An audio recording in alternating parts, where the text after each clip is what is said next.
Legislators saw another tumultuous week this week as unrest continues to grow.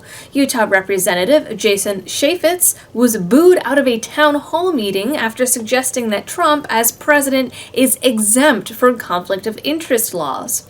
This comment was in reference to Kellyanne Conway plugging Ivanka's clothing line on Fox News after reports that the line was being pulled from Nordstrom due to boycotts and low sales. Protesters continually interrupted the town hall meeting by booing at every mention of Trump's name, causing Chaffetz to cut the meeting an hour short. Last week, Republican Congressman Tom McClintock had to be escorted out of a town hall meeting by several police officers, and on Tuesday, over 100 protesters swarmed Representative Martha McSally's offices in Arizona. According to Politico, House Republicans held a meeting this week to discuss how exactly to protect themselves against angry protesters as the number of people storming town halls and local offices continues to rise. A former county sheriff came to the meeting to provide various strategies, like always having an exit plan, enlisting local police to stand guard, outfitting all entrances with heavy doors and deadbolts, and installing intercom systems with cameras in congressional offices. Meanwhile, Montana legislators have presented bills to allow them to carry guns in the Capitol and other state property. Even Education Secretary Betsy DeVos isn't safe, as she was met by a group of protesters who blocked her from entering a Washington, D.C. middle school. She was allegedly assaulted, and one man even followed her yelling, "Shame! Shame!" Was this even a thing before Game of Thrones? Are we seriously getting our protest chants from HBO? Protests erupted outside the Phoenix offices of the Immigration and Customs Enforcement after a 36-year-old Mexican woman was taken into custody on Wednesday. She's been living in the U.S. for over 4 years, and after every previous check-in, she was given a pass to remain in the U.S. rather than be deported back to Mexico.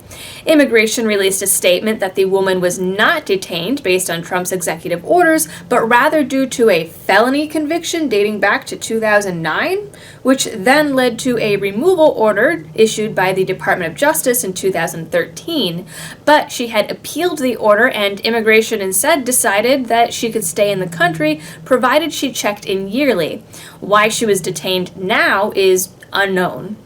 More than half a dozen states have seen immigration crackdowns this week, with hundreds of people being apprehended in what some are calling immigration raids. According to the Washington Post, a clean criminal record does not make someone exempt if they don't have the proper immigration paperwork, a theory later confirmed by the Department of Homeland Security. However, a spokeswoman for immigration claimed that most of the people rounded up were serious criminals, and a field director in LA said that 75% of the people grabbed in that catchment area had felony convictions.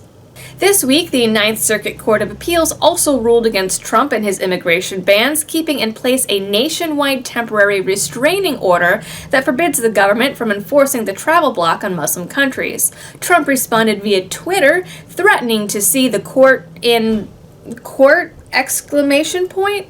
Speaking of Muslims, a Freedom of Information request has revealed a TSA Power Point on suicide bombers that featured Bugs Bunny, Mr. Rogers, and Jay Leno. The 88-page presentation originally belonged to the Long Beach Police Department and somehow landed in the hands of the TSA for training purposes. The presentation gives a pre-test aimed at helping officials to understand terrorism. The quiz has various questions about terrorism and offers as answer choices, quote, male Muslim extremist on every question, with other options being the Boy Scouts, Richard Simmons, a tour bus of 80-year-old women, and Hillary Clinton, the last of which was probably a trick question. Trump has been busy on social media this week, telling the New York Times to go sit in the fake news corner with CNN, and claiming that any and all negative polls surrounding his presidency are fake news. CNN anchor Chris Cuomo countered by equating the label fake news to the N-word, which is sure to gain him popularity.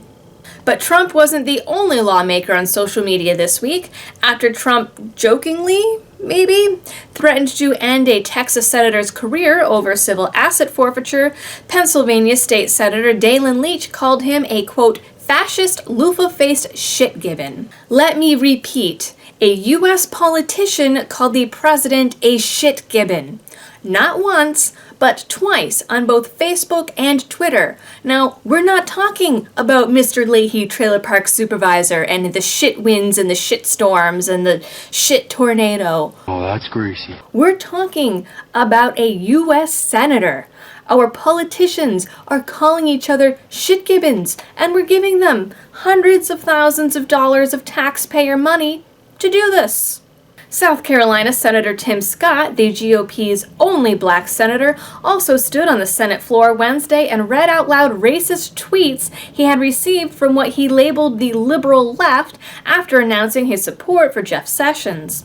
Dozens of tweets called him the N-word, accused him of being an Uncle Tom, and one even called him a house Negro. Tolerance! In an effort to strategize against the Trump administration, Eric Holder will be volunteering 40 hours of his time to the state of California for a mere $25,000 of taxpayer money a month. Holder and the California legislature are keeping mum about what exactly their plans are, only that he will be, quote, protecting the interests of the people of California $25,000 at a time. Not all lawmakers are on board with the plan, claiming the hire violates Article 7 of the California Constitution. However, the legislature has countered that it is exempt from those rules. The UC Berkeley riots that transpired last week in response to Milo Yiannopoulos continue to make the news as organizers called the so-called demonstration stunningly successful. Organizer and Berkeley alum Ronald Cruz went so far as to call the riots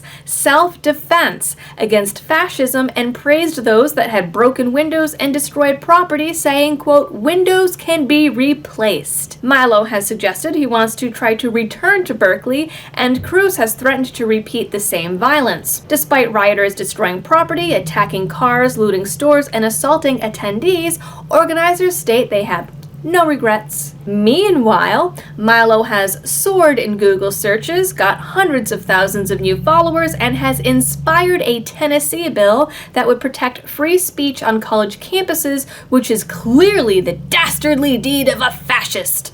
And only the rioting anti-fascists can stop him and his white supremacist Nazi ways. Wait. Isn't this the gay Jewish guy that talks about how much he loves black dudes, like, all the time?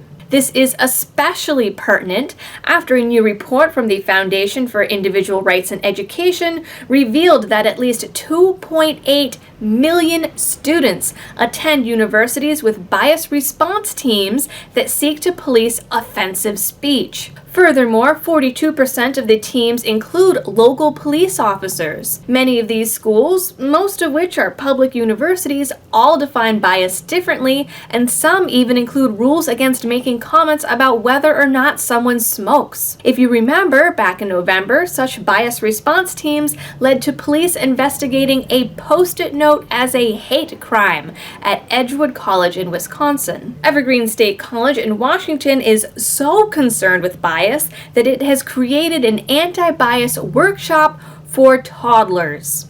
The A is for Anti-Bias Workshop is for parents of children ages 3 to 6 who want to learn how to use anti-bias strategies at home before it's too late and their kindergartners become raging misogynistic racist homophobes. The workshop will feature a short presentation with handouts, group discussions, and provide books and other resources on anti-bias education. According to social justice group Teaching for Change, anti-bias education is essential to make sure their children embrace differences rather than, quote, unfairness, with an overarching goal of, quote, group identity development. The workshop is being sponsored by the school's Children's Center, which provides childcare for babies and children through age 6. In order to help students determine their gender, sexuality, and appropriate language, the Virginia Commonwealth University's Office of Multicultural Affairs has published the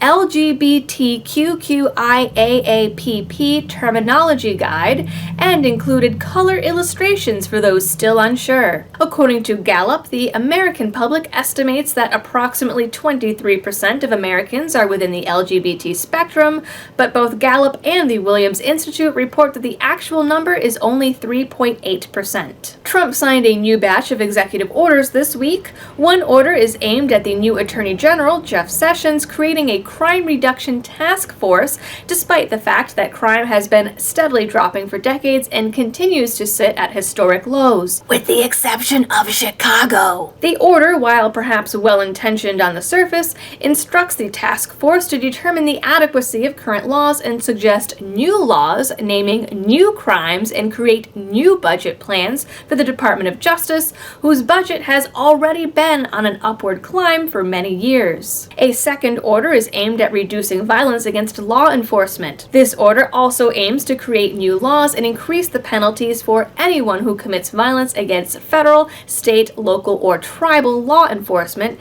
and suggests increasing mandatory minimum sentences. 141 police officers died in the line of duty in 2016. This was a slight increase from previous years, but nearly half of them died due to illness and accidents, which doesn't quite fit the war on police narrative. Meanwhile, the police killed 1,092 people in 2016 and 1,146 people in 2015, almost exclusively by gunshot. The youngest gunfire victim was autistic 6-year-old Jeremy Martis, and the oldest, an unarmed 73-year-old man with dementia. The youngest non-gunshot victim was a 3-year-old whose mother, an officer, left the child alone in her patrol car for over 4 hours. That concludes your Liberty-related news for the week. Please don't forget to like, share, and subscribe, and I will see you all next week. Thanks for watching.